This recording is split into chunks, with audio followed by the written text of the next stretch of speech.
Nous retrouvons nos chers invités pour la suite et la fin de ce débat.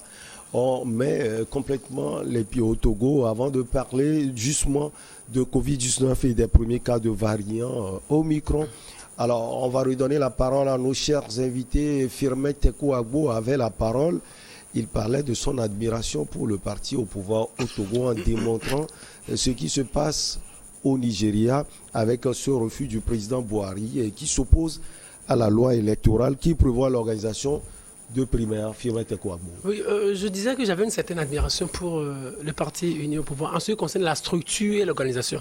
Donc vous imaginez, le parti est au pouvoir depuis plus de 50 ans, vous imaginez, et le parti à l'interne ne se fragilise nullement.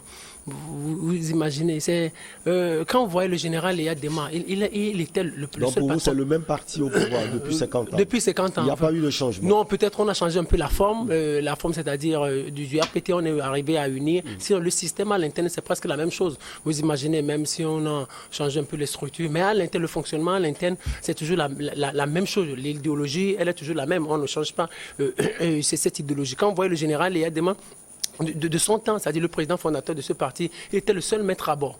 Vous imaginez, c'est-à-dire pour aller aux élections présidentielles, il était lui seul qu'on attendait. Et aussi, quand le président de la République, l'actuel, Faure Gnassingbé, est arrivé au pouvoir, au départ, peut-être ça a failli vaciller un peu.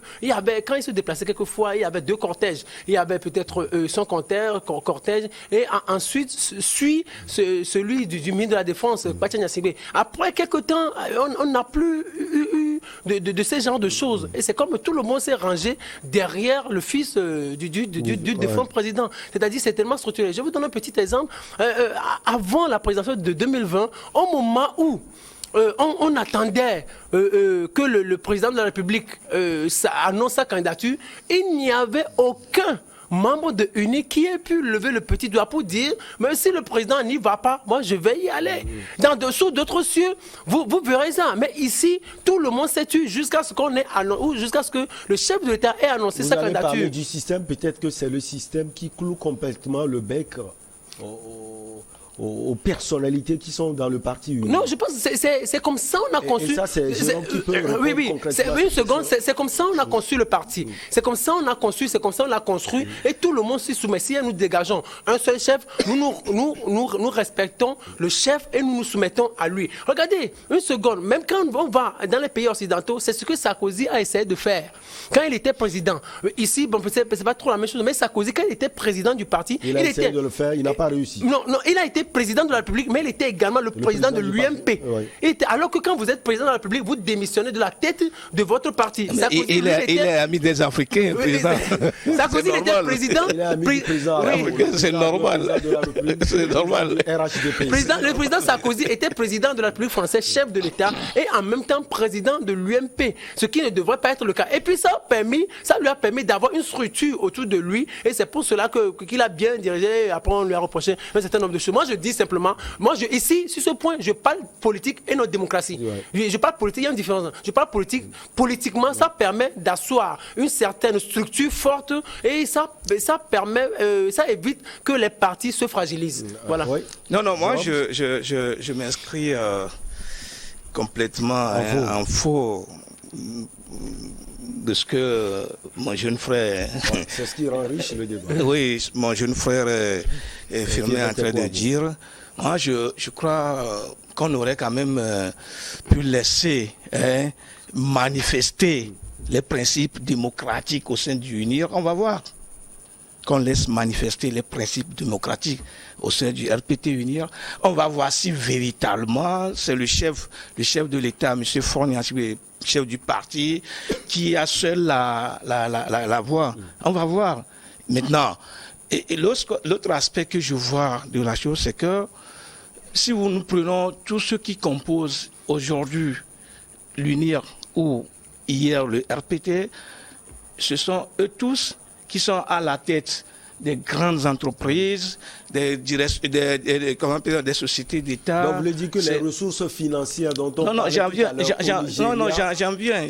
À ces ressources. Non, ils sont à la tête des sociétés. Je n'en sais rien, mais j'en viens. Ils sont à la tête des sociétés d'État. Ils sont, des directeurs privés, des hommes d'affaires privés, et qui protègent, il ne faut pas perdre de vue, leurs activités, et qui va aller à l'encontre du principe du parti pour voir ces affaires bousillées. Il ne faut pas perdre de vue tout ça, là. Ces aspects-là sont très importants à relever. Prenez-les un à un, de la tête jusqu'aux pieds, pour voir la composition même de ce parti-là.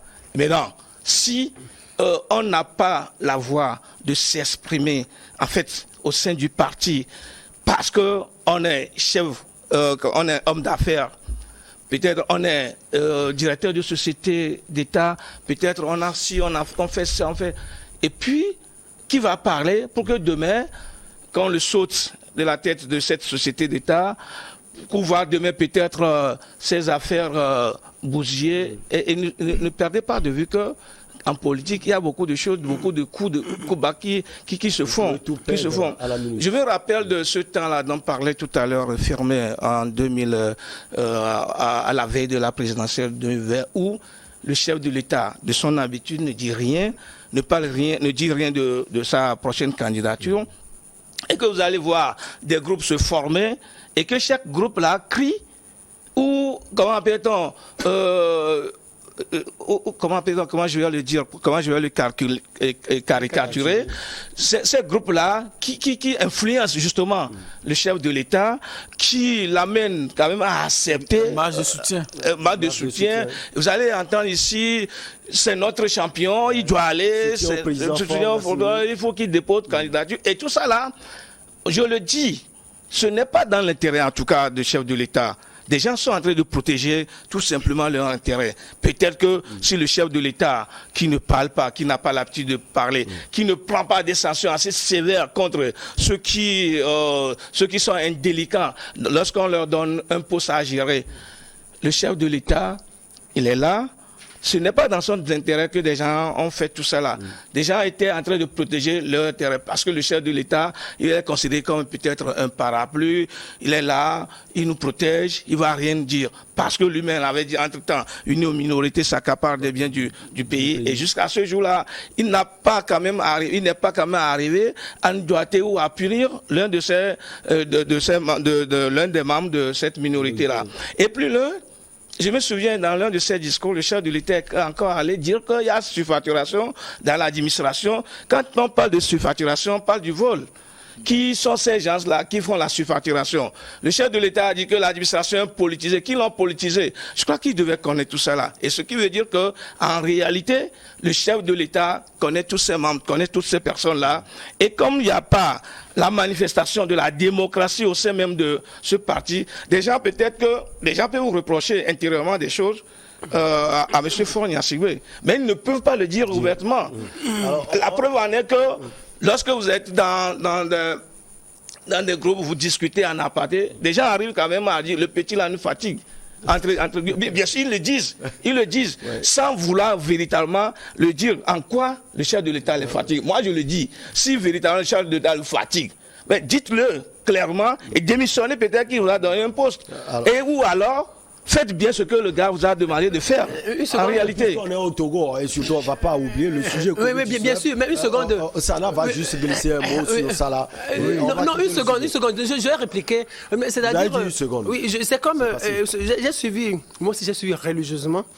Ce que. Et je n'ai pas déconné, il faut reconnaître. Jérôme ce soir a dit, c'est le charme de la démocratie. Moi je dis, je parle politique et non démocratie. C'est ce que je dis. Moi j'ai parlé des deux. Tu as parlé des deux, oui, c'est bon. Moi, je dis, quand il a dit qu'il y a des groupes qui se forment, tout ça, moi, je dis, il n'y a personne qui force les gens à former des groupes pour soutenir ou pour influencer le Oui, là, oui, tout le monde le sait. Il n'y a personne. Donc, c'est-à-dire... C'est pour ça que j'ai parlé des intérêts des gens. Les gens, au regard de leurs intérêts, se disent, mais celui-là que nous pouvons choisir, c'est ce monsieur qui va peut-être nous garantir certaines choses. Et puis, c'est normal. Non, moi, je dis, bon, c'est-à-dire, on ne force personne. Donc, les gens se sont dit, ah, c'est lui que nous choisissons, on le choisit et nos intérêts sont protégés et tout ça. C'est comme hier, je suivais la télévision nationale. La télévision nationale où le professeur Kokoroko, par exemple, parlait de il a appelé plusieurs fois le nom de Faure Gnassingbé, son excellence Faure Gnassingbé. Oui, on devrait lancer la construction de 30 000 salles de classe. Exactement. Et il dit, le président a appelé Faure Gnassingbé, lorsqu'il promet, il le fait. Lorsqu'il le dit, il le fait. Je me dis, mais de l'autre côté, des gens aussi vont dire qu'il promet, il ne le fait pas. Oui, exactement. Non, c'est pour dire que les gens eux-mêmes, ils adulent le chef de l'État. Personne ne les oblige à aduler le chef de l'État. Donc c'est pour cela que je dis, on a construit un parti qui est assis sur une règle que tout le monde essaie de respecter. Ah, ça a 2 minutes, s'il vous plaît. Non, on va parler de Covid-19. Non, moi j'aimerais rebondir sur certains propos de Jérôme. Concernant la politisation de l'administration. Oui, je crois que juste sur cet aspect, on pourrait le dire, mais à partir d'un certain moment, aujourd'hui, on ne peut intégrer la fonction publique que par concours. Avant, c'était possible que via le biais de tel si on puisse, mais aujourd'hui, ça n'existe plus. Ça n'existe plus. Aujourd'hui, là, c'est la règle. Le ministre Bahara est catégorique là-dessus. Aujourd'hui, vous ne pouvez plus intégrer la fonction publique si vous ne passez pas par concours. Alors là, c'est normal. Maintenant, c'est bon. Si c'est comme ça, c'est normal. Maintenant, concernant le mode de désignation, c'est la preuve contraire qui va nous permettre de développer. Maintenant, sur le mode de désignation des candidats, je ne pense pas qu'on puisse trouver quelque chose à reprocher au parti au pouvoir dans ce sens-là. Parce que si vous prenez... Parce qu'il choisit le meilleur, c'est ça, non? Pas cela. Quel parti? Et puis, personne ne reproche à ce parti-là de choisir. Non. Ce que moi je veux dire, c'est que vous prenez tous les autres partis politiques. C'est comme ça leurs candidats sont élus. Donc qu'est-ce que vous voulez reprocher? C'est ce que je disais tout à l'heure. Dans tous les partis politiques, la manière dont le représentant aux prochaines élections, c'est la même chez UNI, chez l'ANC, chez tous les autres partis politiques. C'est comme ça. D'autres ont trouvé l'astuce géniale de passer par le Saint-Esprit pour désigner des candidats. C'est une innovation. Non, là, c'est une innovation. Tu veux ouvrir encore nos débats, ça. Non, c'est une innovation. Tu veux ouvrir innovation. Donc c'est pour dire que bon, c'est la même chose, c'est la même pratique au sein de toutes les formations. On ne peut rien reprocher au parti. On fait état lundi, puisqu'on reste toujours au Togo, lundi 20 décembre de la détection des cas confirmé du variant Omicron du nouveau coronavirus au Togo, où le pass vaccinal est de plus en plus imposé. Au moins 5 cas du nouveau variant Omicron ont été identifiés au Togo. Jérôme Sossou, c'est vrai que quand on parle de Omicron, ça doit faire peur. Mais je crois que les gens commencent par s'habituer à cette maladie, puis ça ne leur dit encore... Pas forcément à ce variant. Non, parce qu'on a déjà parlé des variants. On a parlé des variants Delta, variants, je ne sais pas, dans ce pays. Ça n'a rien dit aux gens. Aujourd'hui, on parle de variants Omicron. Qu'est-ce que des gens ont à comprendre dans Omicron? Qu'est-ce que des gens ont à comprendre dans Omicron? C'est-à-dire que pour le bas togolais, c'est-à-dire qu'il y a un virus qui a fait du mal à un moment donné, et puis ça a déjà fait pratiquement 2 ans qu'il se bat contre, mais finalement il a commencé par prendre l'habitude.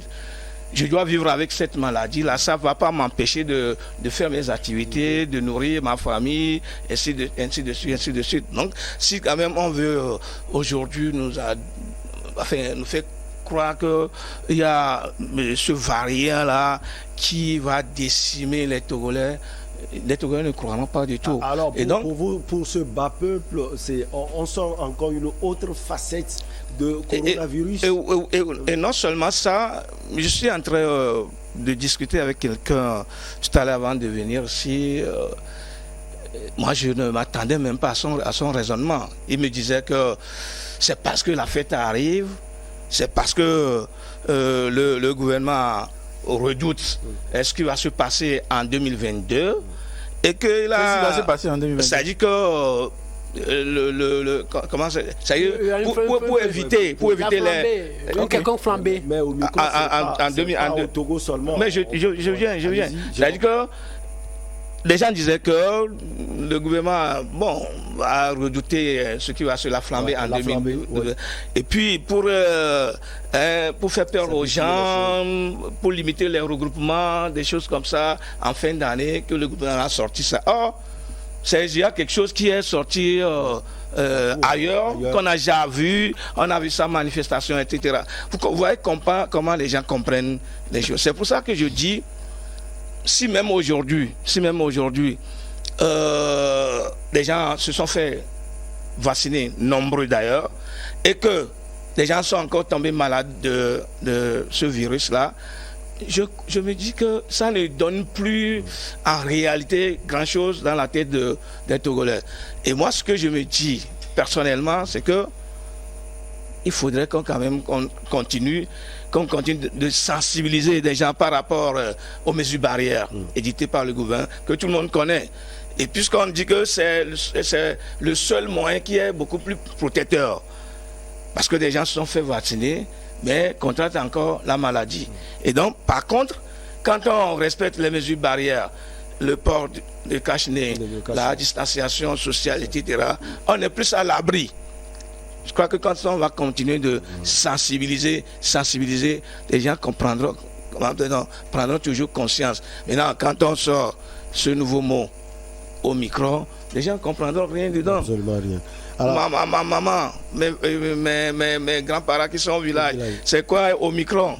Et puis encore, ce qu'ils disent, et puis que moi je considère, ils disaient que à cette période de fête d'Harmattan, on a la grippe, on a beaucoup de choses, beaucoup de malaise, que c'est normal qu'à cette période-là, qu'on constate encore la flambée, etc. Alors qu'en réalité, le gouvernement a mis, ceux qui gèrent la pandémie là, je me dis qu'il doit quand même trouver un autre moyen pour expliquer ce qui se passe aux gens. Sinon, en réalité, beaucoup ne comprennent rien de ce qu'on appelle Omicron. Et par rapport à cette période d'Harmattan là, les gens confondent ça peut-être à des malaises ordinaires, des grippes, etc. Allez, en date du 20 décembre, Firmin Tekouagbo, il faut également le préciser, le nombre total des cas confirmés de Covid-19 s'élevait à 26 742 au Togo, dont 245 décès, 25 991 guéris et 506 cas actifs. Alors, au micro, vous allez donner aussi votre point de vue sur cela. C'est vrai que ce n'est pas seulement au Togo, on l'a vu partout en France, en Grande-Bretagne, en Afrique du Sud et autres. Oui, deux petites choses. La première chose, je me demande si ça va finir un jour, cette histoire de coronavirus. Pourquoi pas? Moi, je me dis que peut-être à l'international, c'est une guerre géopolitique, ou peut-être qu'on ne veut pas que ça finisse. C'est-à-dire au moment où on prend on fait vacciner les gens se font vacciner et la contamination baisse un peu. Après, il y a un variant qui sort. Après, on dit variant d'État. Et après, les gens on multiplie les doses. On dit maintenant ça va, les mesures restrictives sont en train d'être sautées de par le monde, aux États-Unis, tout ça. 90% peut-être des Américains se sont fait vacciner dans d'autres pays, ainsi de suite. Et après, on dit c'est un autre variant qui sort. Et puis on l'appelle Omicron. Mais je me demande, moi je me dis souvent en blaguant que peut-être il y a des vaccins qui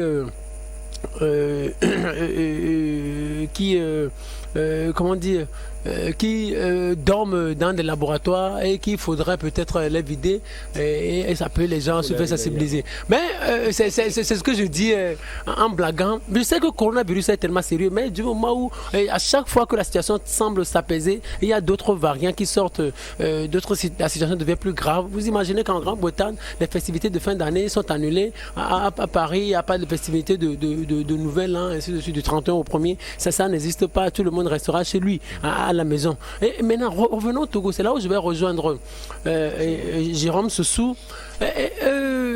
Quoi qu'on puisse dire, la situation va toujours aller peut-être en crescendo. Parce que les frontières, surtout aériennes, ne sont pas fermées. Vous imaginez, les pays qui sont très amis au Omicron ces derniers temps, c'est les pays occidentaux. Et il y a toujours des voyages, des gens qui viennent régulièrement. Il y a le pass vaccinal, le test PCR négatif obligatoire. Oui, mais attendez, il y a le pass vaccinal, mais là qui contamine après. C'est-à-dire, les cas qui sont entrés dans le pays avant que cela ne soit détecté, sûrement. Cela ne veut pas dire quand on s'est fait vacciner qu'on est à l'abri. C'est ça ce que je dis. Ça ne veut pas dire que peut-être la personne qui présente un test PCR ou un pass vaccinal ne peut pas être contaminé ou ne peut pas contaminer non plus. Donc, c'est-à-dire, avec ça, là, il y a toujours des petits soucis. Donc, du moment où il y a toujours les frontières qui sont toujours ouvertes, il y a des gens qui reviennent régulièrement des États-Unis, des pays occidentaux, et des gens qui quittent le Togo pour aller dans ces pays-là. Parce qu'on ne nous a pas dit que avec les tests ou avec le pass vaccinal, on est totalement à l'abri. Vous pouvez avoir fait le test, comme nous qui sommes ici sur ce plateau, on a le pass vaccinal, on s'est fait vacciner, mais on n'est pas à l'abri. Donc on prend plus tous les jours pour que Dieu nous protège. Donc vous imaginez. Donc ce qui importe maintenant, c'est ce que nous sommes en train de faire, c'est de sensibiliser. Il faut que le gouvernement, sur ce point-là, il faut que le gouvernement mise beaucoup sur les médias ces derniers temps. Il faut que le gouvernement injecte un peu de sous dans les médias pour que la sensibilisation puisse aller en crescendo et bien. Parce que c'est à nous, parce que tout le monde va capter les médias pour voir les décisions qui vont être prises. Et quand les journalistes vont régulièrement se dire, allez vous faire vacciner, allez respecter les mesures barrières, soyez prudents, portez les casques, ainsi de suite, les gens vont beaucoup suivre. Parce que n'oubliez pas, l'année dernière, juste après les fêtes, quelques temps après, les cas ont flambé. Oui. Ça a embêté un peu tout le pays. Oui. Et donc, on ne veut plus de ce genre de choses. Maintenant, ce qu'il faut faire dans ces petits jours qui nous séparent des fêtes, il faut que le gouvernement injecte un peu dans la presse et discute sérieusement avec la presse et voir comment on peut associer la presse à la sensibilisation. Ce n'est pas une question seulement que les ministres défient sur les médias. Moi, ce n'est pas ce que je souhaite. C'est-à-dire, il faut que les journalistes aillent régulièrement sur les médias, puis c'est notre boulot. Il faut que les journalistes aillent sur les médias et sensibilisent davantage. Parce que c'est ce qui importe. Comme on l'a fait en 2019. Comme on l'a fait en 2019. Lorsque la maladie était arrivée au Togo. Oui, comme on l'a fait l'année dernière, on a joué un grand rôle dans cette affaire-là. Les médias doivent jouer ce grand rôle. Oui, c'est ce que nous faisons. Avec les moyens, bien sûr. Avec les moyens, bien sûr. Avec les moyens. Parce que sans les moyens, il serait difficile. Voilà. Sana Sadio, oui. À la prudence et puis surtout à la sensibilisation. Oui, surtout financement des moyens, des gros moyens aux journalistes. Pour sensibiliser davantage. Je suis d'accord. Donc, oui, Omicron est là. Mais comme il est dit, c'est vrai, Jérôme Soussou, il a raison. Les gens sont insensibles, que ce soit Delta, que ce soit Omicron. C'est la même chose avec le VIH. Les gens ne savent pas qu'il y a VIH 1 et VIH 2. Pour eux, SIDA, c'est SIDA. Eux, ils ne sont pas... Oui, SIDA, c'est SIDA. Mais, c'est-à-dire, la différence avec Omicron, c'est que il paraît qu'il est très contagieux. Il est très contagieux. En France... Quelqu'un vous parlera du choléra, qui est plus contagieux. Oui, ça c'est ce qui est dit. Mais aujourd'hui, l'urgence, c'est-à-dire ce qui frappe le monde entier, presque tous les pays, à l'heure d'aujourd'hui, c'est le coronavirus. Le choléra n'a pas eu d'impact si négatif sur notre économie. Non. Il n'est pas si populaire. Voilà. Ni le paludisme. On n'a pas eu de... Comment on appelle ça? De couvre-feu, de fermeture des églises à cause du paludisme. Ils ne sont pas populaires. Parce que c'est pas contagieux aussi. C'est pas contagieux aussi. Et c'est-à-dire... Donc, c'est pour dire que là où on est aujourd'hui, c'est à la prise de conscience. Oui. On est sûr aujourd'hui que le vaccin n'empêche pas la contamination. Mais au moins, on est sûr que le vaccin permet ou bien réduit la probabilité d'entrer, que la maladie soit grave au point d'aller vers une détresse respiratoire, d'aller vers, etc., etc. Donc, je crois que c'est la chose la plus sûre. Aujourd'hui, se vacciner, c'est être assuré qu'au moins la probabilité pour que vous soyez en détresse respiratoire, elle est minime. Pourquoi c'est très important? Parce que aujourd'hui les gens, ou bien nous avons tendance à penser que nous en faisons trop. Oui, peut-être nous en faisons trop, c'est vrai. Mais c'est parce que l'état de notre système sanitaire n'est pas la même chose que ceux des pays qui nous entourent. Notre problème au Togo, nous n'avons pas... Gouverner, c'est prévoir. Hein? Je ne dirais pas que il n'y a pas d'imperfection dans le système sanitaire. Mais le problème au Togo, ce n'est pas tant le virus. Mais le problème, c'est notre problème, le problème des hôpitaux. Nous avons combien de respirateurs? Pour faire face, 6 000 personnes devaient être en détresse respiratoire. C'est pourquoi le gouvernement, il en fait trop pour éviter qu'on en arrive là-bas. C'est-à-dire ce qui se passe. C'est ce qui l'inquiète. Voilà, ce n'est pas en soi le virus qui inquiète, mais c'est la capacité. Le jour où cette capacité-là sera surchargée. Les gens avaient déjà réclamé ça plusieurs fois. Le jour où cette capacité-là sera surchargée, mais vous verrez que nous n'aurons que nos yeux pour pleurer. Donc oui, il faut donner beaucoup d'argent aux journalistes à cette fin d'année pour faire ce qu'ils ont bien fait l'année passée. Allez. On a encore 1 minute. Merci beaucoup à vous, Sana Sadio. Et tout, vous êtes analyste économique et sociopolitique. Ça a été un plaisir de vous avoir. Merci également à Jérôme Sossou, directeur de publication de Triangle des enjeux. Et infini merci à Firmin Teko, à chroniqueur politique. On va garder le trio chaque mercredi. Il n'y a pas de problème, avec plaisir. C'est bon. Pourvu que Dieu nous prête vie. Il nous prête vie. Et puis un petit mot à l'endroit de Dimas Dikodo. Ah, bien sûr. À l'endroit de Dimas Dikodo, peut-être que tout se passe bien pour qu'il puisse regagner son domicile et qu'il puisse passer la fête avec toute sa famille. Il n'est pas le seul. On a aussi nos confrères. Ferdinand était, puis Joël Léga. Moi, j'aimerais dire joyeux Noël parce que mercredi prochain sera après Noël. Je dis joyeux Noël à toutes celles et ceux qui nous suivent. Et j'attends vos cadeaux. Ce que nous voudrons dire, c'est que nous ne rentrons pas dans le fond de ces affaires. Comme c'est des confrères, c'est des journalistes, c'est important qu'on peut. Donc, nous demandons la clémence de la justice pour qu'on puisse les libérer.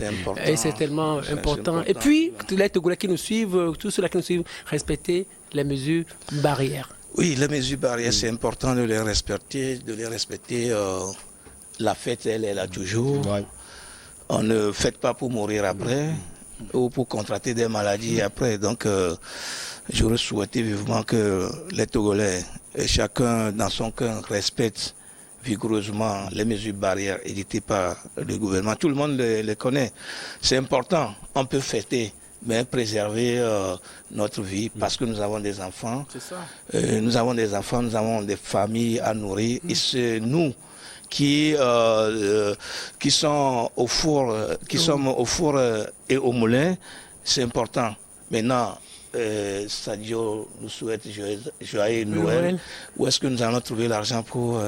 Non, on a demandé qu'on donne beaucoup d'argent aux journalistes. Mais attends qu'on me donne l'argent d'abord. Joyeux Noël, donc ça va venir. Donc joyeux Noël à tous ceux qui nous suivent. Moi, je vais les retrouver sans doute vendredi pour leur souhaiter joyeux Noël. Vous, ça fait la semaine prochaine. On vous retrouvera avec le même plaisir. On vous souhaite le meilleur. On se retrouve la prochaine fois. À bientôt.